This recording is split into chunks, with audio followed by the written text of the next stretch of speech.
ছিলাম বাঁধাকপির তরকারি করব। বাঁধাকপির তরকারির জন্য আমি কেটে নিয়েছি আলু, ডুমো ডুমো করে কেটে নিয়েছি বেগুন, আর কেটে নিয়েছি বাঁধাকপি আর মিডিয়াম সাইজের দুটো ছোট টমেটো।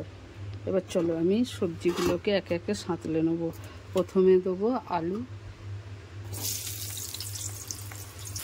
আমি সবজি ভেজেছিলাম সেই তেলেতে আলুগুলোকেও ভালো করে ভেজে নেব। 50 থেকে 60% আলুগুলো ভাজা হয়ে গেলে তবে আমি কপিটাকে দেব। কপিটা ভাজতে ভাজতে পুরোটাই আমার আলুটা সিদ্ধ হয়ে যাবে।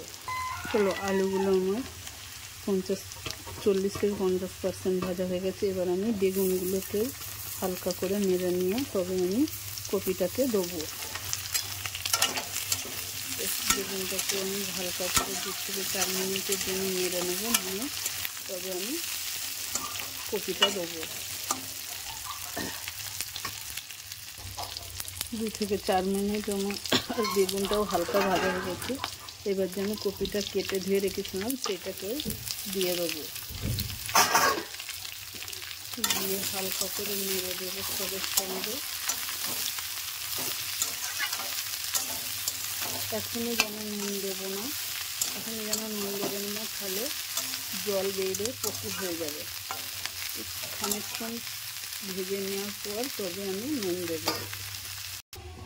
চলো বাঁধাকপিটা রান্না করার জন্য মশলা করব। মশলাতে আমি নিয়েছি একটা মিডিয়াম সাইজের আদা, একটা মিডিয়াম সাইজের রসুন। এবার এগুলো আমি ভালো করে পেস্ট করে নিয়ে আসবো। বাঁধাকপির সময় হালকা নুন দিয়েছি 1/2 টেবিল চামচ। এবার দেখো বাঁধাকপিটা আমার জল ছেড়ে দিয়েছে।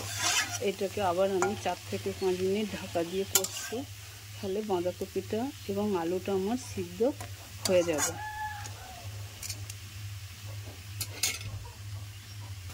আমার বাঁধাকপিটা সাঁতলানো হয়ে গেছে, এবার আমি নামিয়ে নেব। চলো চিংড়ি মাছ দিয়ে বাঁধাকপি করবো বলেছিলাম, এবার কড়াই বসিয়ে দিয়েছি। কড়াতে আমি পরিমাণ মতো তেল দেবো। চিংড়ি মাছগুলো ভেজে নিয়ে আমি সেই তেলেতেই বাকি তরকারি রান্নাটা করে নেব। তেলটা গরম হোক তবে আমি চিংড়ি মাছগুলোকে দেব। তেলটা আমার গরম হয়ে গেছে, এবার আমি চিংড়ি মাছগুলোকে দিয়ে দিলাম। চিংড়ি মাছগুলো আমার ভাজা হয়ে গেছে, এবার এগুলোকে আমি তুলে নেব। এই তেলেতে আমি ফোড়ন দিয়ে দেবো তেজপাতা, এলাচ, লবঙ্গ, দারচিনি আর শুকনো লঙ্কা আর 5 ফোড়ন।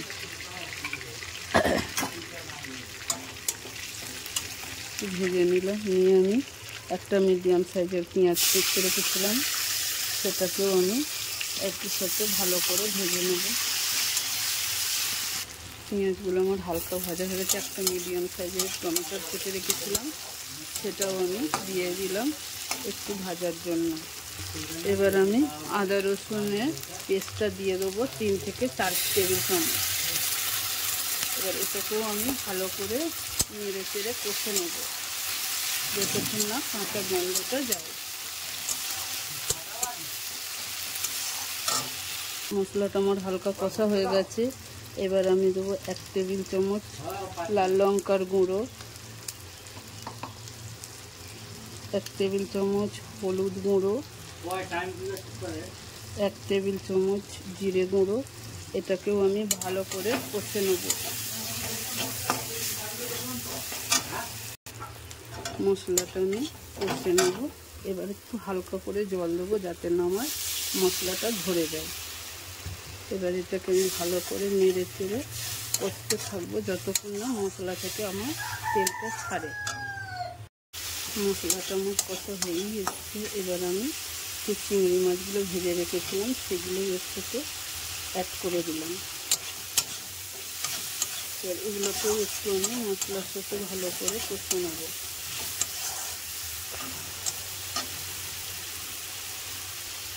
এবার যে সবজিটা আমি সাঁতলে রেখেছিলাম বাঁধাকপি, সেই সবজিটাও দিয়ে দেবো।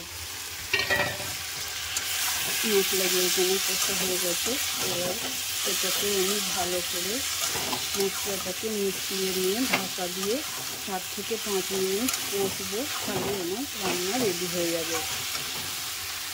নুন দিয়ে দেবো 7 টেবিল চামচ।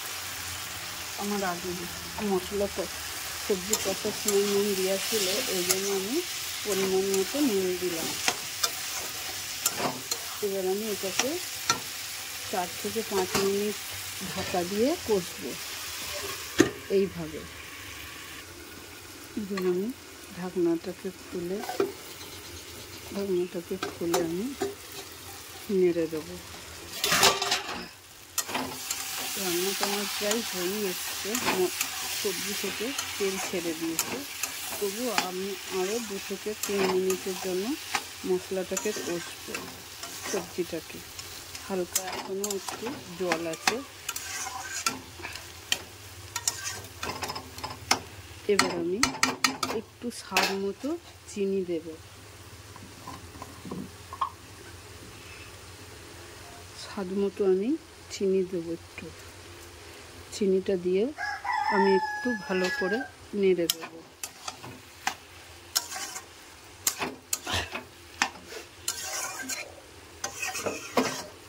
আমি এবার একটু 2 থেকে 3 মিনিটের জন্য ঢাকা দিয়ে দেবো।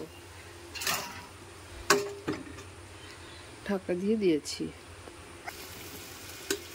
2 থেকে 3 মিনিট পর ঢাকাটা খুলে এবার আমি দেখি আমার হয়ে এসেছে সবজিটা। হ্যাঁ, সবজিটা আমার রেডি হয়ে গেছে। এবার আমি নামিয়ে নেব।